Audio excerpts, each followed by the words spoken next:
Welcome back to my channel. I have some political discussion and breaking news for you guys. Well, the Lagos State Governor Babajide Sanwo-Olu has reportedly been asked to resign as the governor of Lagos State. I know, crazy, on health grounds. Everything that I'm alleging in this video and that I'm saying in this video is based on this article by Sahara Reporters. I will give you guys the content of this article and then my thoughts and my commentary.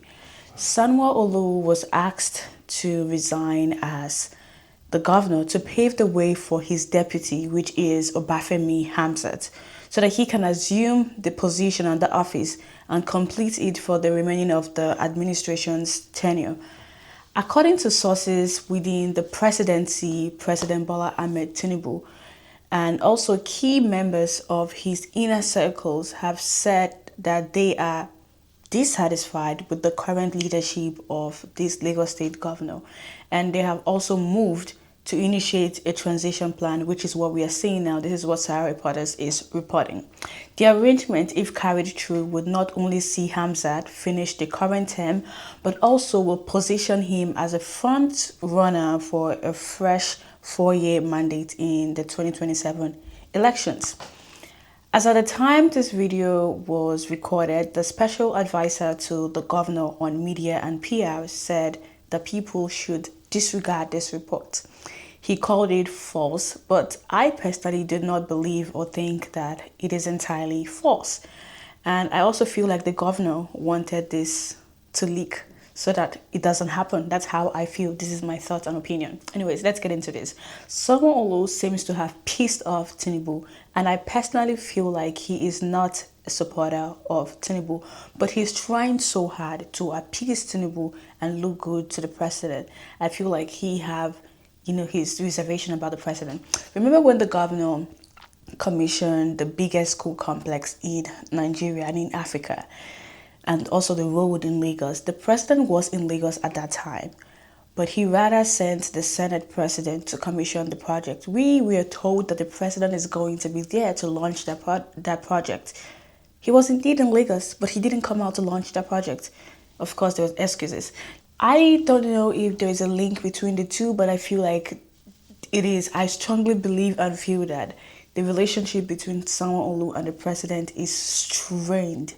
And that is why Tinubu did not attend that inauguration, the commissioning event. Now, what strained their relationship? It appears to be many things, a whole lot of things, according to multiple news articles that I have put together for you guys. And I'm going to cover it here. I've covered this on my YouTube channel before. EFCC declared this woman, Achimugu, wanted for allegations of money laundering. And she ended up forfeiting millions of dollars to the government. Achimugu was accused of secretly funneling funds to opposition leaders like Peter Obi and Atiku Abubakar during the 2023 elections. Now, it is not illegal for a business to support or make donations to political parties or campaign. But if that money is indeed a proceed of corruption or fraud, then there's a red flag there. Atiku, however, has denied receiving money from this woman, and he's calling it a lie from the pit of hell. People Gazette had reported that the President Bola Ahmed Tinubu, was furious and felt betrayed after receiving intelligence that the funds linked to Sanwo-Olu's ally, this same Miss Achimugu, she's friends with the governor, he was furious and said that this money had made its way to Obi and Atiku.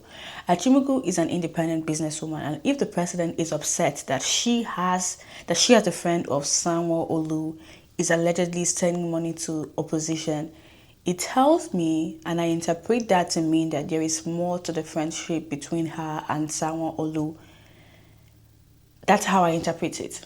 And now we see the EFCC going after the same woman. It means that there is something about that money and about that friendship.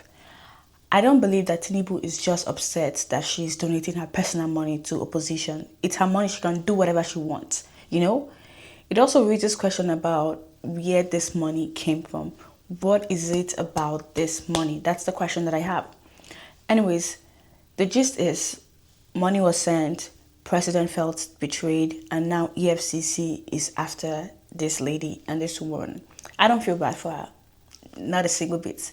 Because for them to use EFCC against you, it definitely means your hands are probably not as clean as they should be, however you want to interpret that. And they can only use EFCC to intimidate you if there are loopholes to your name and to your track record. Look at me. No one can use EFCC to intimidate me. I have never laundered money, stole money, embezzled money, done anything illegal for never. I don't even have money, so they cannot use EFCC to intimidate me. How about you guys? Also, Sahara reporters exclusively reported that the President Bola Ahmed Tinubu, was displeased with Sanwo-Olu over an alleged illegal allocation of 96 hectares of land in Banana Island that was given to some developers. Sources that were familiar with this matter had claimed that part of that land dispute was believed to be linked to Tinubu. So this means he's giving out Tinubu's land to developers. Anyways, so I want you guys to read this article. I'm going to post it on the screen. Find the article, read it. And I'm just going to warn you, you're going to be filled with so much rage like I do now. Because what the heck, does Lagos belong to Tinubu? Is this his family business? Now, let's address the elephant in the room. The president allegedly asking Sanwo-Olu to resign. Sanwo-Olu, by the way, is a democratically elected governor, and if anything, she should be impeached and not ordered to resign by a president or by anybody. I'm not surprised that the president would be asking him to resign if that is indeed correct, because we saw this happen in Port Harcourt where the president removed an elected governor, democratically elected governor, and he put in someone temporary. So we've seen this before. It shows that it can happen. When this happened, only few people spoke out. Only few people condemned this. Every governor was silent. If this can happen to the governor, Sim Fubara in Port Harcourt, it can happen to any other person in the country. And Lagos State is not an exception.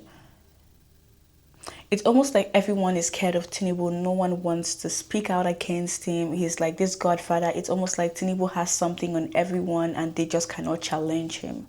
Because why are you asking a democratically elected governor to step down, according to this article? Is Lagos sort of like a family business? Guys, I thought that Sheyi Tinubu would be running for governor next year.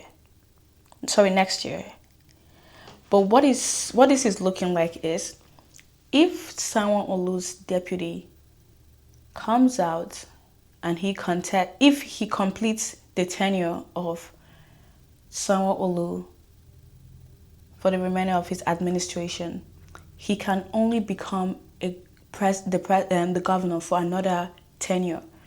So even though that would make 5 years in office, he cannot become a governor again because the constitution only allows you to run for 2 years. So that tells me that they want this person to rule max 4 years so they can fish him out and bring in someone else. And who do you think the perfect someone else would be?